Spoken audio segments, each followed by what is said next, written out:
श्रोतागण भाई और बहनों, मातृशक्ति को नमन। चैनल 24+ न्यूज के खास विशेष चित्त समाधि देने वाला, चित्त में प्रसन्नता पैदा करने वाला, रोम रोम को पुलकित करने वाला और प्रसन्नता के सूत्र देने वाला, शांति के सूत्र देने वाला, आनंद का जीवन कैसे जिया जाए उसके बारे में बताने वाला, लाइफ स्टाइल की बात करने वाला, व्यक्तित्व विकास की करने वाला, वैश्विक स्तर के सूत्र बताने वाला पुनरुत्थान कार्यक्रम में आपका हार्दिक स्वागत है, अभिनंदन है, सत्कार है। पुनरुत्थान कार्यक्रम में प्रतिदिन नए नए ऐसे विषयों को लेते हैं जो आजकल हमारे जीवन की रोजमर्रा की समस्या, उनके समाधान के बारे में बताया जाए और समाधान भी होलिस्टिक निकाला जाता है। अपने भावों को विधायक बनने की प्रेरणा दी जाती है। पुनरुत्थान कार्यक्रम का मुख्य उद्देश्य है कि व्यक्ति नकारात्मक भावों को छोड़ के सकारात्मक भावों की आवे। तो इसी क्रम में आज का हमारा एक वैश्विक स्तर की जो समस्या है उसके बारे में हम चिंतन करेंगे। आज का हमारा विषय है आतंकवाद की पीड़ा। भाई और बहनों, दर्शकगण, श्रोतागण, आतंकवाद का नाम लेते ही हमारे रोम रोम में भय उत्पन्न हो जाता है। आतंक का अर्थ होता है भयभीत करना, हैरान करना, परेशान करना, दुखी करना। व्यक्ति को दुखी किया जा सकता है आतंकवाद से, व्यक्तियों के समूह को दुखी किया जा सकता है। व्यक्तियों के समूह के अंदर देश आते हैं, विश्व आता है और सारी जनता आती है। ये एक बहुत बड़ी बुराई है। और ये बुराई कौन लोग करते हैं? जो बुरे लोग होते हैं और जो हिंसावादी लोग होते हैं, नकारात्मक भावों के लोग होते हैं। और मैं दार्शनिक भाषा में बात करूं कि पापी लोग होते हैं, वो ऐसा कार्य करते हैं। इसके अंदर पाप करने वाला भी होता है, पाप का अनुमोदन करने वाला भी होता है और पाप कराने वाला भी होता है, जब जाकर के आतंकवाद जो है होता है। आज हम 3 विषयों के ऊपर आतंकवाद में बात करेंगे। पहले तो आतंकवाद किसे कहते हैं, दूसरा ये व्यक्ति आतंकी क्यों बनता है, क्या रीजंस है, उसका हम समाधान निकालेंगे। और तीसरा आतंकवाद के क्या दुष्परिणाम है, वो हम तीनों का कंक्लूजन निकालेंगे बाद में। सबसे पहले हम देते हैं कि आतंकवाद किसे कहते हैं। देखिए, एक व्यक्तियों का समूह है, मान लिए 100 का, 50 का, 1000 का, 2000 का, बड़ी मॉब हो 10,000 की, उसके बीच के अंदर कुछ व्यक्ति आकर के बम विस्फोट कर दे, हथियार लेकर के आ जावे और जो चारों तरफ से घेराबंदी कर ले और वो घेराबंदी करके और उन पूरी जनता को जो है हैरान कर दे, जब तक कि पुलिस का, आर्मी का जो है प्रोटेक्शन नहीं आ जाता है। उसके बीच में फायरिंग भी कर देते हैं, दहशत के अंदर फैला देते हैं लोगों को और लोगों को बहुत बड़ी एक मानसिक पीड़ा के रूप में फैला देते हैं। व्यक्ति इधर उधर से भागते हैं और भागने में कोई गिर भी जाता है और कोई बेचारा कमजोर दिल का व्यक्ति होता है, इस दहशत के अंदर मर जाता है। ऐसा कहा जाता है कि जो बीमारी आती है, जैसे प्लेग है, महामारी है, तो वास्तव के अंदर तो लोग जो है बहुत कम अफेक्टेड होते हैं, लेकिन दहशत से लोग ज्यादा मरते हैं, भय से लोग ज्यादा मरते हैं कि हमारा क्या होगा, मर जाएंगे। ऐसा चिंतन जो है ना, उसके अंदर बहुत बड़ा ऐसी जब स्थिति पैदा हो जाती है तो व्यक्ति भयभीत होकर के वह नकारात्मक चिंतन करने लग जाता है। और आतंकवाद दूसरे तरीका भी हो जाता है, किसी बच्चे का अपहरण कर लिया जाता है, किसी फैमिली का अपहरण किया जाता है और फिर फिरौती मांगी जाती है, वो भी एक तरह का आतंकवाद है। आतंकवाद के कई रूप है, लेकिन कुल मिलाकर यही है कि आतंकवाद के अंदर व्यक्ति या व्यक्ति के समूह को जो है वो घेराबंदी करके उनको परेशान करना होता है और अपना आर्थिक स्वार्थ सिद्ध करना होता है या कोई रंजिश निकालनी होती है। तो इस तरीके से और कई लोग ऐसे होते हैं जिनको कि दूसरों को दुख देने में, तकलीफ देने में ही मजा आता है। तो आतंकवादी कुल मिलाकर के वो व्यक्ति होते हैं जो कि अपने भाइयों को दुख दे करके, दहशत के अंदर डाल करके, उनको हैरान करके, परेशान करके, भयभीत करके उसमें आनंदित होते हैं, क्योंकि इसी तरह के पापी लोग होते हैं वो। अब देखिए, ये तो हो गया आतंकवाद किसे कहते हैं। दूसरी बात है आतंकी व्यक्ति क्यों बनता है। उसके मुख्य 4 कारणों की तरफ, वैसे तो कई कारण हो सकते हैं, लेकिन 4 कारणों की तरफ जो है मैं आपका ध्यान जो आकर्षित करना चाहता हूं। सबसे पहला कारण है अभाव की स्थिति। कई बार क्या होता है कि व्यक्ति के घर में इतना अभाव होता है कि 2 टाइम की रोटी, 2 जून की रोटी भी नहीं मिलती है, स्वयं को भी नहीं मिलता है, अपने परिवार को भी नहीं मिलती है, एक नहीं लंबे लंबे समय तक उनको भूखे रहना होता है। ऐसी उनकी कमजोर स्थिति होती है।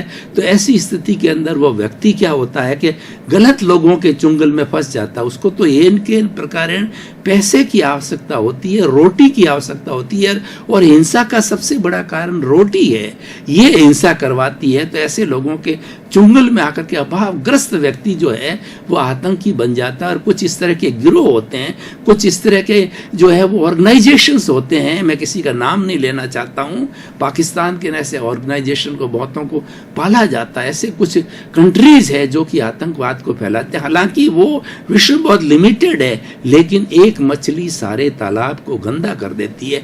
इसका अर्थ यह है कि भले ही पूरे विश्व के 210 देशों में 5-10 विश्व के 5-10 देश ही ऐसे हो जहां आतंकवाद को पनाह दी जाती है, आतंकियों को पैदा किया जाता है, आतंकियों की वहां पर ट्रेनिंग दी जाती है, और वहीं उनका मेन अड्डा होता है। वो दहशत फैलाना चाहते हैं इसके माध्यम से, और वो देश जो है सुप्रीमो बनना चाहता है विश्व के सामने, लोग उससे डरे, और इस तरीके से वो ऐसी उनकी मानसिक स्थिति की वजह से ऐसा होता है। खैर, सबसे बड़ा कारण जो है अभावग्रस्त होना।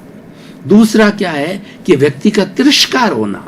कई बार क्या होता है कि समाज के अंदर व्यक्ति को अपने घर से तिरस्कृत कर दिया जाता है, उसका कोई सम्मान नहीं होता है, उसका कोई प्रेम नहीं मिलता। उसको माता पिता जो है वो छोटी उम्र के अंदर गुजर जाते हैं, और वह जो है उसके बाद के अंदर किसी होटल में चला जाता है, किसी बार में चला जाता है, किसी वेश्यावृत्ति के अड्डे में चला जाता है।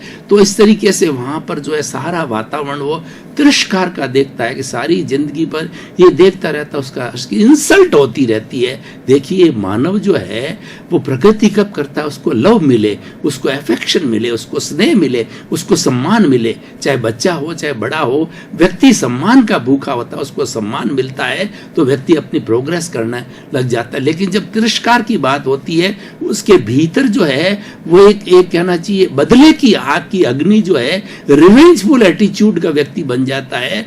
और रिवेंजफुल का एटीट्यूड का व्यक्ति होने से वो देखता है मैं तो घर वालों से जो है बदला लूंगा, समाज वालों से बदला लूंगा, और इस तरीके से वह क्या है कि आतंक के चुंगल में चला जाता है और आतंकी बन जाता है। ये दूसरा कारण। अब तीसरा कारण जो बताते हैं कि आर्थिक और लोभ की स्थिति। कई बार क्या होता है कि व्यक्ति धन कमाना चाहता है। अब क्या है कि वास्तव में धन कमाने के बहुत से रास्ते होते हैं। व्यापार कीजिए, नौकरी कीजिए, खेती कीजिए, कुछ भी करके पढ़ लिख करके अच्छे जो मल्टीनेशनल कंपनी में लग जाइए। ये तो एक सही तरीके से काम करने का, क्योंकि अर्थ के बिना तो काम चलता ही नहीं है। तो आर्थिक स्थिति, लोभ व्यक्ति जब ज्यादा आता है, लोभ भी कैसा कि वो जो है बिना कुछ किए बहुत कुछ प्राप्त हो जावे। ऐसे लोग कुछ एम्बिशियस लोग होते हैं जो कि जो है बहुत कम काम करके बहुत कुछ कमाना चाहते हैं। तो उनका ये चिंतन होता है, और वो उसके लिए कोई बहाना ढूंढते हैं, कोई व्यक्ति का साथ ढूंढते हैं। देखिए, व्यक्ति जैसी भावना करता है ना, उसको वैसा व्यक्ति मिल जाता है। अगर आपके परोपकार की भावना है, आपके भीतर संत प्रकृति, आपके भीतर मैत्री का भाव तो है, तो आपको एक संत टाइप का व्यक्ति आपको मिल जाएगा गाइडेंस देने के लिए। अच्छा टीचर मिल जाएगा, अच्छे माँ बाप मिल जाएंगे, अच्छे फ्रेंड मिल जाएंगे। और देखिए, दूसरी तरफ व्यक्ति शराबी होता है तो उसको नशेड़ी होता है, उसकी संगत हो जाती है। इसीलिए कहा जाता है कि man is known by the company he keeps. व्यक्ति जैसी संगत में रहता है उसके अनुरूप जाना जाता। हमारे राजस्थानी में कहावत है, कालिये कने बैठे तो कालियर गुण लेवे, गोरिये कने बैठे तो गोरियर गुण लेवे। इसका अर्थ ये हुआ कि आप बुरे व्यक्ति के पास में बैठोगे तो बुरी संगत मिलेगी, उसका असर आपके पास में आएगा। आप इतने बड़े महान व्यक्ति नहीं होते कि सूरदास की काली कमरिया चढ़े न दूजो रंग। ऐसे तो बहुत ही दुर्लभ व्यक्तित्व होते हैं जिन पर कोई प्रभाव नहीं पड़ता है। जैसे कि चंदन का पेड़ होता है, उसमें भुजंग कितने लिपटे रहते हैं, कितना जहर छोड़ते हैं, लेकिन वह तो फिर भी शीतलता देता है, सुगंध देता है। पर ऐसे व्यक्ति बहुत कम, सामान्य व्यक्ति प्रभावित हो जाता है। तो व्यक्ति लोभ के कारण, जिसको लोभ दिया जाता है कि आपके परिवार को आपको चिंता करने की जरूरत नहीं है, आपके परिवार को 25 लाख देंगे, 50 लाख देंगे, और जो है वो आपकी हम पूरी सुरक्षा करेंगे, और आपको सारी अच्छी तरह से ट्रेनिंग देंगे, और हमारी नज़र में रहोगे। इस तरीके की उसको जो है बातें जो है बहुत बताई जाती है, तो व्यक्ति उनके झांसे में आ जाता है। झांसे में आकर के और वह लोभ के वशीभूत होकर के आतंकी बन जाता, आतंकवादियों के गिरोह के अंदर चला जाता है। और देखिए चौथा काम होता है अज्ञान। ये सबसे बड़ा कारण होता है।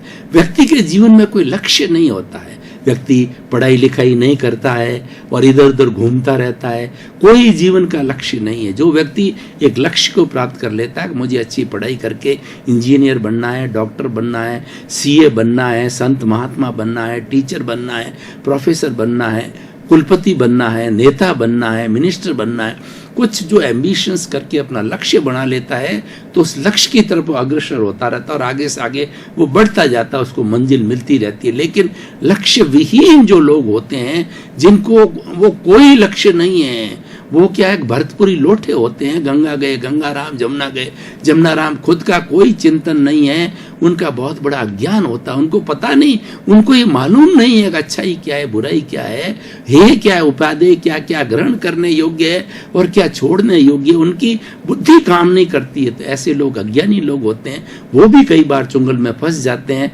बात बात के अंदर, क्योंकि लक्ष्य कुछ होता नहीं है और उनको 2 जून की खाने की रोटी मिल जाती है, या कोई नशीली होता तो नशा करने लग जाता है, छोटी मोटी जो उनकी डिमांड होती है वो पूरी हो जाती है और ऐसी अज्ञान के वशीभूत होकर के व्यक्ति जो है वो आतंकवादी बन जाता है। इस तरीके से भाई और बहनों बहुत से कारण हो सकते हैं, लेकिन मुख्य ये कारण है। और समय की अल्पता को देख करके जो है मैंने ये मुख्य कारणों का जो है यहाँ पर अवलोकन किया, मुख्य कारणों का ब्यौरा दिया। और भी कारण हो सकते हैं। अब देखिए, हमने से 3 पॉइंट में से 1 पॉइंट आतंकवाद किसे कहते हैं, व्यक्ति आतंकी क्यों बनता है, और तीसरा है आतंकवाद के क्या दुष्परिणाम है, ये मैं बताना चाहता हूं। देखिए, आतंकवाद के बहुत बड़े दुष्परिणाम हैं, जैसे कि महामारी आती है, छुआछूत का रोग होता है, स्वाइन फ्लू चला जाता है, फैल जाता है किसी गांव के अंदर, किसी शहर के अंदर, तो एक दहशत फैल जाती है। महामारी आती है तो एक दहशत फैल जाती है, जैसे प्लेग है वगैरह है, छुआछूत की बीमारियां फैल जाती तो हर एक के लग जाती है। हर व्यक्ति उस दहशत के अंदर जो है वो दहशत के अंदर बीमार पड़ जाता है और मर भी जाता है, क्योंकि मानसिकता पे उसका सीधा असर पड़ता है। तो ये दहशत जो है ना, ये बहुत बुरी होती है। जैसे भीड़ होती है, भीड़ के अंदर कोई भी ऐसी कोई चीज के गिरने की आवाज आ जावे, कोई फायरिंग की आवाज हो जाए, तो व्यक्ति एक दूसरे के ऊपर गिरते हैं और दहशत के अंदर लोग जो है कई जो पीस दिए जाते हैं, बीच में बच्चे वगैरह, और वो वैसे ही मर जाते हैं। तो ये दहशत सारी कहलाती है। तो आतंकवाद का सबसे बड़ा दुष्परिणाम क्या है कि दहशत फैल करके बहुत से व्यक्ति तो बिना कारण ही बीमार पड़ जाते हैं, मर जाते हैं, हार्ट अटैक हो जाता है, और इस तरीके से वो आदमी जो है कई कारणों से एक अपाहिज टाइप बन जाता है, लूला हो जाता है, लंगड़ा हो जाता है, अंधा हो जाता है। तो ये आतंकवाद का दुष्परिणाम है। अब देखिए, आतंकवाद जहाँ फैलाया जाता है, मैं आपको कुछ उदाहरण देता हूँ कि एक जो है फ्लाइट उड़ रहा है, उसके अंदर कुछ आतंकवादी भेष बदल करके और जो है वो कहना चाहिए हथियारों के लय सहित जो है वो उसके भीतर घुस गए। पहले अपनी सिविल ड्रेस में थी, अपना जो है वो उन्होंने पासपोर्ट वगैरह नकली बना लिया और चकमा दे करके वो भीतर घुस गए। अब जो एक पैसेंजर के रूप में, अब जो फ्लाइट उड़ती है तो आकाश में तो कहाँ से प्रोटेक्शन मांगे, कोई अंदर तो हथियार होते नहीं है। वो लोग अपनी पिस्तौलें निकाल करके और गन्स वगैरह निकाल के सबको घेर लेते हैं, और वो घेर करके और पायलट को कहते हैं कि तुम जो है वो फला फला हमारा जो अड्डा है वहां पर उतरो, और वो उनके पास में कोई वो उनको करने ही नहीं देते हैं, पुलिस को या प्रोटेक्शन लेने की होती नहीं, और वास्तव के अंदर उनको उस जगह पर उतार देते हैं जहां पर उनका अड्डा होता है, जहां पर जो वो लोग इस तरह की एक्टिविटी करते हैं और उन लोगों को बंदी बना देते हैं। अब देखिए कि फ्लाइट के अंदर तो वर्ल्ड के सारी लोग होते हैं, अगर विदेशी फ्लाइट हो, कोई किसी देश का, कोई किसी देश का, कोई किसी देश का, फिर क्या है कि वो जब जिस हिस्से के अंदर आ जाते हैं फिर अपने अपने घरों के अंदर जो करते हैं, हम तो इस तरीके से फंस गए, तो वो फिरौती मांगते हैं और उससे बहुत बड़ा पैसा कमाने के लिए कहते हैं हम पैसेंजर को छोड़ देंगे, इतना करोड़ इतना लाख रुपया जो हमें दिया जाए। और इस तरीके से वो लोग जो उनको दहशत में रखते हैं, और कई बार तो उनको भोजन नहीं मिलता है, पीने को पानी नहीं मिलता है। जब उनको कैप्चर कर दिया जाता है तो उनके शरीर की मूलभूत आवश्यकता होती है, वो भी आदमी फ्रेश भी नहीं हो सकता है, तो इतना दहशत के अंदर व्यक्ति फैल जाता है। देखिए कितनी बड़ी, एक आदमी को तो सुख मिलता है, एक दुख की परिस्थिति में सुख के अंदर तो आदमी सारी जिंदगी निकाल सकता, और दहशत के अंदर तो आदमी ज्यादा रह ही नहीं सकता, क्योंकि भय ऐसी चीज है जो कि हमारे सारे शरीर के तंत्र को जो है खराब कर देता है, नाड़ी तंत्र को खराब करता है, और हमारे जितने भी सिस्टम है, ब्लड सर्कुलेशन है, उत्सर्जन है, पाचन शक्ति है, सब पे, सोच के ऊपर, बुद्धि के ऊपर, सब पे प्रभाव डालता है। दहशत एक बहुत बुरी चीज होती है, पूरे शरीर को बिगाड़ देती है, और व्यक्ति कुछ क्या करे, कोई निर्णय भी नहीं ले पाता है, और हक्का बक्का रह जाता है, कई बार पागल हो जाता है, कई बार कोमा में चला जाता है, कई बार ब्रेन हेमरेज हो जाता है, क्योंकि दहशत के अंदर। तो ये बहुत बड़ा दुष्परिणाम है। अब मैं देखिए कुछ ऐसी बातें बताता हूं जो कि बहुत से हो चुके हैं, उनकी बात बताऊं कि हमारे ताज होटल जो है बॉम्बे के अंदर, उसके अंदर जो है नवंबर के अंदर जो है ये किया गया, सिर्फ 5 आतंकी लोग जो है ना पूरे होटल को उन्होंने कैप्चर कर दिया, और वहां लोगों को जो है वो बाहर जाने नहीं दिया, इतना परेशान कर दिया कि लोग बहुत वो परेशान हो गए। और उसके बाद में सरकार को कितने एफर्ट्स करने पड़े, आर्मी लगानी पड़ी, पुलिस लगानी पड़ी, और हो सकता है कि उन आतंकियों को ढेर किया हो या पकड़ा हो, बात जुदी है, लेकिन क्वेश्चन ये है कि 2, 4, 5 लिमिटेड व्यक्ति कितने बड़े समूह को और कितने बड़ी जगह को, जो बड़ी इंपॉर्टेंट जगह के अंदर ये आतंकवाद फैलाते हैं। कई बार बड़े नेताओं का भाषण होता है, या बड़े जो है वो एक गुरु का भाषण होता है, सन्यासी गुरु का, तो वहां मॉब के अंदर जो है वो ये आतंकवाद की समस्या को फैलाते हैं, और लोगों के बीच में रह करके फैलाते हैं। तो उसके अंदर लोगों के अंदर हड़बड़ाहट चालू हो जाती, भीड़ चालू हो जाती। ऐसी समस्या फ्रांस जैसे देश के अंदर हो गई कि वहां पर उन्होंने स्कूल के अंदर बच्चों के ऊपर कब्जा कर दिया। ऐसे बहुत से उदाहरण हॉस्पिटल के अंदर हो जाती है। आतंकवादियों का कोई जो है ना ठिकाना नहीं होता। ये लोग क्या करते हैं कि ये बड़े, इनके पास के अंदर गवर्नमेंट से ज्यादा जो है इनके पास के अंदर सुविधाएं होती है, वो इंटरनेट की क्या, मोबाइल की क्या, और जो लेटेस्ट जो जितने भी हथियार होते हैं वो, और हथियार को चलाना किस परिस्थिति में कैसा करना, जितनी सरकार हमारी पुलिस या आर्मी को ट्रेनिंग नहीं देती, उससे ज्यादा ये ट्रेनिंग प्राप्त होते हैं कि उनके पास के अंदर 2 नंबर का बहुत पैसा होता है। उनका काम यही है कि दहशत फैला करके और लोगों को परेशान करना, और उसी में उनको खुशी होती है, और उसी में जहाँ जहाँ हिंसा होती है, जहाँ तकलीफ होती है, उसी में उनकी प्रसन्नता है, उनका ऐसी मानसिकता होती है। तो इस तरीके से भाई और बहनों, दर्शकगण, श्रोतागण, ये हमने 3 बातों के ऊपर जो फोकस किया कि आतंकवाद क्या है, व्यक्ति आतंकी क्यों बनता है, आतंक के तो ऐसे बहुत से अनेकों उदाहरण हैं जिसके दुष्परिणाम निकलते हैं। अब देखिए कि अब हम क्या समाधान ढूंढना चाहते हैं। हमारा पुनरुत्थान कार्यक्रम जो है ना, ये उसको इस समस्या के साथ साथ में समाधान ढूंढना चाहता है। तो समाधान के लिए ये है कि विश्व स्तर के ऊपर हम देखें तो विश्व बहुत बड़ा है, 210 कंट्रीज का विश्व है, बहुत से पावरफुल, अमेरिका जैसे, इंग्लैंड जैसे, भारत जैसे, चीन जैसे बड़े बड़े पावरफुल कंट्रीज है। तो उनको जो है ये एक लिस्टेड करना चाहिए कि ऐसे ऐसे कौन से कंट्रीज है जहां पर ये आतंकवाद फैल रहा है, और वो ज्यादा नहीं है, 5-10 कंट्रीज के अंदर ये आतंकवाद फैलता है। वहाँ अड्डे हैं, उनके ऑर्गेनाइजेशन है, और ये यूएनओ वगैरह विश्व के बड़े बड़े कंट्रीज को सब मालूम है। तो वहाँ पर यूएनओ के अंदर ये निर्णय लिया जाना चाहिए कि ऐसा जो आतंकवादी देश है, जो आतंकवाद को पनाह देता है, उनको किसी तरह की हेल्प सारी रोक देनी चाहिए। और जब हेल्प रोक दी जाएगी, उनको न उनका आवागमन किसी दूसरे कंट्री में अलाउ करना चाहिए, वो अपने अपने देश के अंदर रहे। जब उसको एब्सोल्यूट डिस्कार्ड कर दिया जाएगा उस कंट्री को, और वो दूसरे कंट्री जो 210 कंट्री में, मान लीजिए 10 जो कंट्रीज में काम होता है, 200 कंट्रीज से जो डिस्कार्ड हो जाएंगे, उनके लोग इधर उधर जा नहीं पाएंगे, कोई बिजनेस नहीं कर पाएगा, कोई चीज एक्सपोर्ट होती है, कोई इंपोर्ट होती है, वो सारा आर्थिक चक्र उनका रुक जाएगा। उससे वो लोग जो प्रभावित हो जाएंगे, भयभीत हो जाएंगे, और वो मजबूर हो जाएंगे आतंकियों को यूएनओ को सुपुर्द करने के लिए, या जिस कंट्री के सुपुर्द करने के लिए लोग हैं उनको जो है वो इस तरीके से वो मजबूर हो जाएंगे। दूसरा क्या है कि समाज को भी इसके लिए कार्य करना चाहिए।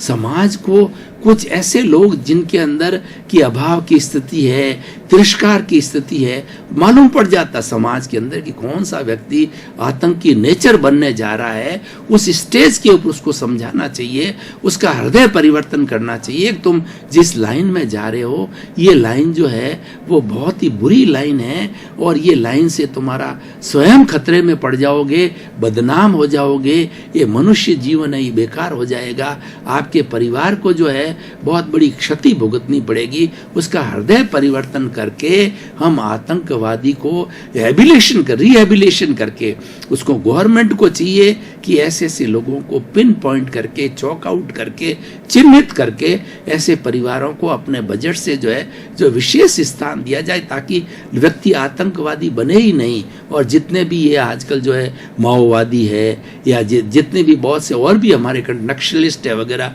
सारा सबका एक तरह से ये आतंकवादी है, वो सारे लोग ऐसे ही बनते हैं। तो हमारे समाज के अंदर ही बुराई न पनपे, उसके लिए समाज के लोगों को प्रयास करना चाहिए, और सरकार को भी मिलकर के प्रयास करना चाहिए कि ऐसे जो लोग अभावग्रस्त हैं और जो लोग तिरस्कृत लोग हैं, और जिन लोगों को मालूम पड़ जाता, समाज के अंदर हर व्यक्ति को, गांव के अंदर ऐसा कौन सा व्यक्ति मालूम हो जाता, तो सरपंच की ड्यूटी बनती है कि सरकार से जो है उसको हेल्प दिलानी चाहिए। हर चीज मालूम होती है, गांव तो एक छोटा सा होता है, अपने आप मालूम पड़ जाता है। और शहर के अंदर भी पुलिस को सब ध्यान होता है कि आतंकवाद कहाँ पनप रहा है, नक्सलिस्ट के कहाँ कहाँ पर अड्डे, उनसे छुपा नहीं है, क्योंकि उनको पता है कि सारा सोर्स वहीं से निकलता है। जितने अपराध निकलते हैं वो इन्हीं अड्डों से निकलते हैं। अपराध का, आतंकवाद भी एक अपराध है, अपराध के अड्डों की पुलिस को सब जानकारी होती है, और सेंट्रल लेवल पे क्या, स्टेट लेवल पे क्या, हमारे गांव के लेवल पे क्या, तहसील के लेवल के ऊपर क्या, ये अगर इस तरीके से ध्यान दिया जाए तो आतंकवाद की समस्या के ऊपर स्थानीय रूप से अंकुश हो सकता है, और राष्ट्रीय स्तर पर अंकुश हो सकता है, और विश्व के स्तर पर अंकुश हो सकता है। और आज जो आतंकवाद जहाँ फैल रहा है, जहाँ आतंकवादी ऑर्गेनाइजेशन है, वो सब भयभीत है। पूरा विश्व जो है आतंकवाद की समस्या से भयभीत है, तो बहुत थोड़े कंट्रीज थोड़े हैं, और कोई आतंकवादी लोग तो अंगुलियों पे गिनने वाले हैं, ऑर्गेनाइजेशन भी बड़े बड़े नहीं है, सबको मालूम है। लेकिन क्या है कि उनका कोई रास्ता नहीं निकल रहा, उनका रास्ता तो यूएनओ ही निकाल सकता है। ऐसे कंट्रीज को सब तरह की हेल्प जो है बंद कर देनी चाहिए। यूएनओ में प्रस्ताव लिया जाना चाहिए कि आतंकवादी जो देश है, जहाँ से इनका ओरिजिन है, जहाँ से इनका सोर्स है, उनका बाइकआउट कर दो। जब बाइकआउट कर दिया जाएगा तो सारा आवागमन उनका रुक जाएगा। दर्शकगण, श्रोतागण, भाई और बहनों, आपका बहुत बहुत धन्यवाद। पुनरुत्थान कार्यक्रम के अंदर हम जीवन की समस्याएं लेते हैं, बाहरी जगत की समस्याएं लेते हैं, भीतरी जगत की समस्याएं लेते हैं, और साथ साथ में उसका समाधान भी ढूंढते हैं। समाधान भी सटीक होता है, समाधान भी ऐसा होता है कि सर्वमान्य समाधान हम लेते हैं, लॉजिकल समाधान लेते हैं। इसलिए पुनरुत्थान कार्यक्रम में आप हमारे साथ जुड़े रहिए, क्योंकि हमारा जो मुख्य उद्देश्य है कि नकारात्मक भावों को हटा करके सकारात्मक भाव उत्पन्न हो, यही पुनरुत्थान कार्यक्रम का जो है मुख्य उद्देश्य है। और हम चाहते हैं कि विश्व के सब जीवों को सुख मिले, शांति मिले, आनंद मिले, प्रेम मिले और मोक्ष मिले। इसी क्रम में आपका जीवन आनंदमय हो, मंगलमय हो, सुखमय हो। आप शतायु होकर के अपने परिवार के साथ सोसाइटी का खूब परोपकार करके और अपने जीवन को धन्य बनावें। आपके प्रति मंगल भाव।